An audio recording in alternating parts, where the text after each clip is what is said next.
আসসালামু আলাইকুম। আজকে আমি হিট স্ট্রোক থেকে বাঁচার উপায় আলোচনা বলবো।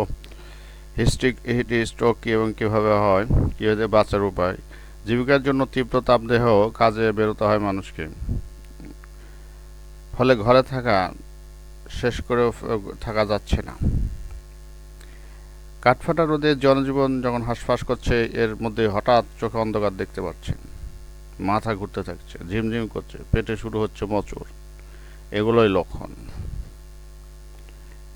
এমন যদি হয় বুঝবেন, তাহলে আপনি আপনার সঙ্গীকে হিট স্ট্রোকের শিকার হয়েছে বলে বুঝবেন। এসব লক্ষণ দেখা দিলে অবহেলা না করে দ্রুত ব্যবস্থা নিতে হবে। হিট স্ট্রোক হলে যা হয়, যেমন ঘন ঘন শ্বাস হয়, রক্তচাপ কমে যায়, ত্বক শুষ্ক হয়, নাড়ির গতি কমে যায়, অজ্ঞান হয়ে যাওয়ার ঘটনা ঘটে।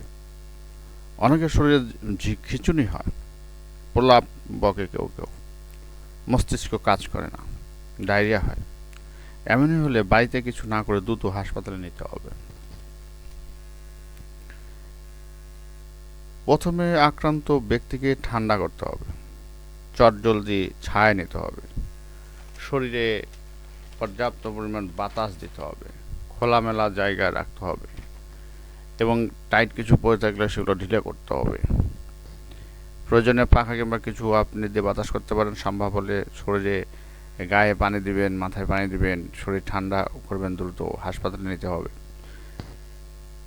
হিট স্ট্রোক থেকে কীভাবে বাঁচা যায়? পরিমাণ মতো বিশুদ্ধ পানি পান করুন, কিন্তু ফ্রিজে ঠান্ডা পানি পান করবেন না। বারবার শুধু পানি পান করে কাজ হবে না। লবণ, চিনি কিংবা ওরসালাইন মিশিয়ে পানি পান করুন। বাইরের খোলা পানি পান করবেন না, তাতে পানিবাহিত রোগ হওয়ার সম্ভাবনা বেশি।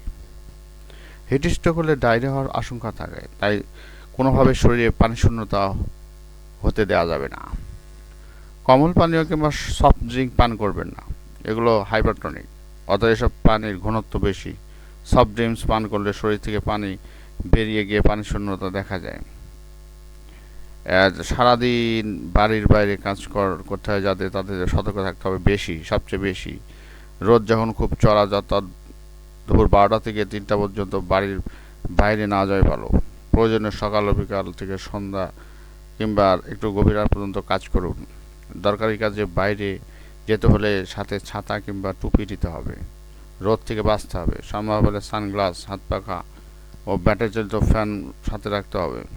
যখনই মনে হবে শরীরে কোনো সমস্যা হচ্ছে, বাতাস করতে হবে কিংবা বাতাস আছে এমন জায়গায় গিয়ে বিশ্রাম নিতে হবে। সাথে রাখতে হবে পানির বোতল ও গামছা। পানি পান করতে হবে, আর প্রয়োজনে গামছা ভিজিয়ে গলা ঘাড় মুছে নিতে হবে, তাতে আরাম মিলবে। পরতে হবে হালকা রঙের সুতির ঢিলা ঢোলা পোশাক। টানা শারীরিক পরিশ্রম না করে বিরতি দিয়ে বা বিশ্রাম নিয়ে নিয়ে কাজ করুন, তাতে ঘাম কম হবে, শরীরের উপর চাপ কম পড়বে। 20 মিনিট পর পর পানি পানের বিরতি দিন। যখনই শরীরের সমস্যা দেখা দেবে, ঠান্ডা জায়গায় বসে বিশ্রাম নিতে হবে।